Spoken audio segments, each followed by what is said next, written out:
회계사님 안녕하세요. 네, 안녕하세요. 부모님이 돌아가시면 보통 경황이 없어서 다들 정신이 없잖아요. 부모님이 돌아가셨을 때 상속인, 즉 자녀들이 뭐부터 해야 할지 막막할 것 같은데 뭐부터 하는 게 좋을까요? 네, 그렇죠. 사실 아무리 오랜 기간 편찮으셨다라고 하더라도 부모님의 죽음은 언제나 늘 갑작스럽고 슬픈 일인 것 같습니다. 그리고 또 부모님이 살아계실 때는 아무래도 이 상속 준비를 미리 하기가 굉장히 불편한 부분이 있는데요. 그래서 대부분의 자녀분들이 부모님이 사망을 하시고 나서 어디서부터 뭘 해야 될지 몰라서 당황하시곤 합니다. 누구에게나 일생에 몇 번 겪지 않은 일일 테니까요. 그렇지만 아무리 경황이 없어도 필수적인 것들을 잘 챙기셔야 재산을 상속받으실 때 곤란한 일들을 예방하실 수 있기 때문에 부모님 사망 후에 어떤 것들부터 하셔야 될지 순차적으로 중요한 것들만 말씀을 드려보도록 하겠습니다. 우선 부모님이 돌아가시게 되면요, 먼저 해야 될 일은 당연히 빈소를 마련하고 장례를 치르는 일이겠죠. 이때 장례시설이나 또 봉안시설 그리고 장지비용의 경우에는 상속세 신고를 할 때 이제 비용으로 공제가 될 수 있기 때문에 관련된 영수증을 잘 챙겨 두셔야 됩니다. 그리고 또 사망 당시에 병원에서 사망진단서 또는 시체검안서를 주시게 되는데요. 이것도 잘 받아두셔야 되겠고요. 이게 왜 중요하냐면 그 서류에 기재되어 있는 사망일이 바로 세법상 상속 개시일이 되거든요. 그래서 추후에 상속세 신고를 할 때 가장 중요한 기준일이 됩니다. 수령한 사망진단서를 챙기셔가지고 1개월 이내에 시군구청이나 주민센터를 방문하셔서 사망신고를 하셔야 되고요. 1개월 이내에 사망신고를 하지 않으면 약 5만 원의 과태료가 발생된다고 합니다. 그리고 이때 상속세와 관련해서 가장 중요한 부분이 있는데요. 바로 안심상속 원스톱 서비스입니다.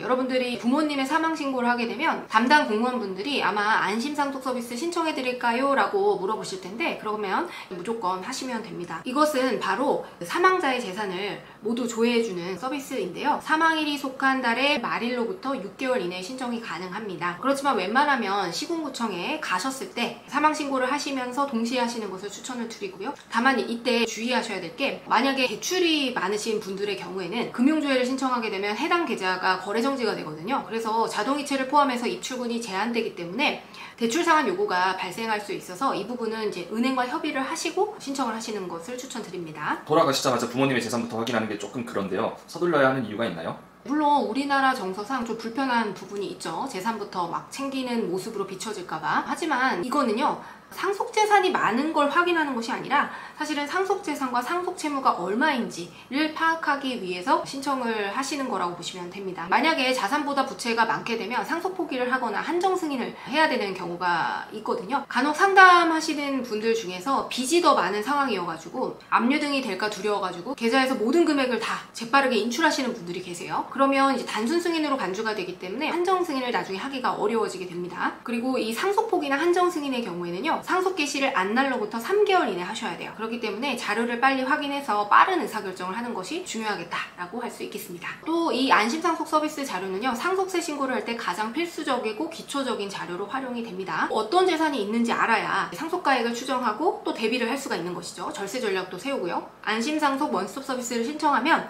지방세, 자동차, 그리고 토지 등의 경우에는 7일 이내, 그리고 국세와 금융거래, 국민연금 이런 것들의 경우에는 20일 이내에 보통 처리가 됩니다. 상속세 신고 기한은 6개월 정도가 주어지는데요.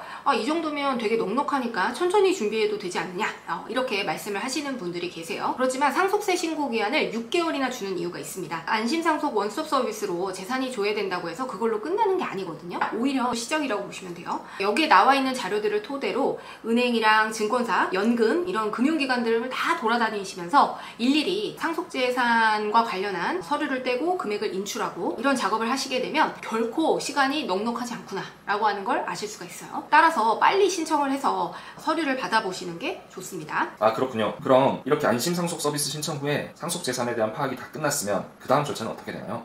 네, 이렇게 상속재산에 대한 파악이 끝나게 되면 일일이 금융기관을 찾아다니면서 각종 예금과 보험금을 청구해서 수령을 하시고요. 그리고 이때 가장 중요한 부분은 피상속인의 계좌를 10년치 거래 내역을 받아오셔야 됩니다. 상속 개시일 전 10년 이내에 사전 증여가 된 부분이 있다면 이 부분을 합산해서 신고하는 것이 원칙이거든요.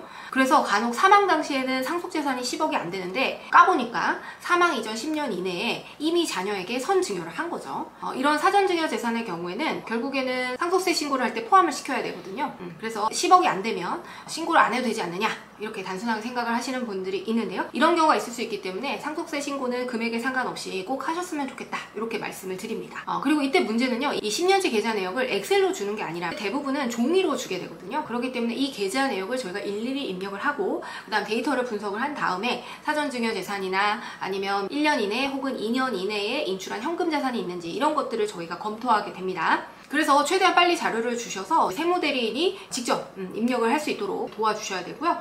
사전증여 내역이 있거나 차명계좌 등의 이슈가 있는 경우에 어떻게 대응을 할 것인지 이런 전략을 짤 수가 있게 되는 겁니다. 자료를 최대한 빠르게 수치를 하셔서 사망을 하신 다음에 이제 2-3개월 이내에는 상속 전문 회계사 혹은 세무사님을 찾아오셔야 됩니다. 협의 분할도 해야 되고요. 또 자료도 정리를 해야 되고, 그렇기 때문에 기간이 넉넉한 것 같지만 그렇지 않아요. 특히 이제 부동산 같은 경우에는 요즘에 부동산 가액이 높기도 하고, 또 국세청에서는 우리가 기존 시가로 신고를 하더라도 대부분의 부동산은 감정평가를 하는 게 추세입니다. 근데 감정평가는 특이하게도 상속일이 속하는 달의 말일로부터가 아니라 상속 개시일로부터 6개월 이내에 감정평가가 이루어져야 돼요. 그렇기 때문에 너무 늦게 오게 되면 이 감정평가 기한을 놓쳐버리는 그런 경우가 발생할 수가 있거든요. 이 부분도 유의를 하셔야 되겠습니다. 네, 그렇군요.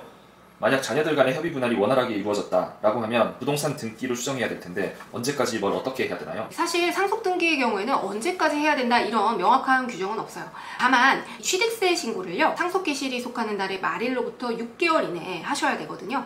또 이 배우자 상속 공제를 받기 위해서는 상속 등기를 상속세 신고 기한의 다음 날부터 9개월 이내에 하셔야 되거든요. 그래서 저는 상속인 간에 분쟁이 없다면 상속세 신고를 할 때 상속 등기도 웬만하면 함께 완료를 하고 신고하도록 그렇게 권장을 해드리고 있습니다. 네, 그럼 상속 등기도 웬만하면 신고 전에 하는 게 좋다라는 말씀이시군요. 상속세 신고 자료를 준비하고 상속 등기를 하고 상속세 신고를 하면 이제 다 끝나는 건가요? 다른 세금 이슈는 없나요? 네. 돌아가신 부모님이 혹시 사업을 하시거나 아니면 근로소득자이셨다면 그때는 종합소득세 신고를 또 해주셔야 됩니다. 종합소득세 신고는요, 상속 개시일이 속하는 달의 말일로부터 6개월 이내에 신고를 하시면 되겠고요. 이 종합소득세 신고 금액은 상속세 신고 전에 먼저 산출을 해서 납부해야 될 세금으로 상속세에서 공제가 가능합니다. 그렇기 때문에 꼭 먼저 산출을 해주셔야 되겠죠. 이렇게 하면 여러분들이 하실 일들은 대부분 끝나게 되고요. 기타 절차로는 사업자가 있던 분이라면은 사업자 등록증을 정정을 한다든지, 그 다음에 영업신고 등을 해야 되는 업종이라고 하면 시군구청에 가셔서 영업자 지위 승계에 대한 신청을 하신다든지, 또 사업자 명의로 매달 나가는 공과금이나 인터넷 서비스, 신용카드 이런 것들을 해지해 주시는 절차가 있겠죠. 그리고 또 차량이 있었으면 차량도 명의를 변경해 주셔야 됩니다. 정말 뭐가 많고 복잡하네요. 방금 말씀하신 것들만 하면 정말 다 끝나는 건가요? 네, 그렇죠. 하지만 죄송하게도 여기서 끝나는 게 아닙니다. 상속세 신고의 경우에는요, 다른 세목과는 달리 이 정부에서 부과하는 세목이거든요. 그렇기 때문에 신고가 들어간다고 해서 그걸로 확정이 되는 것은 아니고, 세무서나 이제 지방청에서 상속세 세무조사를 받아야 결국에는 끝나게 되거든요. 이 상속세 세무조사의 경우에는 신고일로부터 9개월 이내에 이루어지는 것인데, 상속세 신고와 조사 대응의 경우에는요, 혼자 하기는 사실 어려운 부분이 있어요. 그래서 상속 전문 회계사 세무사님과 함께 상의를 하시는 것을 추천드리고요. 반드시 초기부터 상담을 잘 하셔서 절세 전략을 잘 세우시는 것을 추천드립니다. 상속 증여와 관련해서 상담 필요하신 분들은 고정 댓글 링크를 참고해 주시면 되겠고요. 오늘 제가 말씀드렸던 부분은 체크리스트를 만들어서 하나하나 체크하면서 정리해 나가시면 좋을 것 같습니다. 네, 그럼 오늘도 유용한 절세미니였습니다. 감사합니다. 안녕!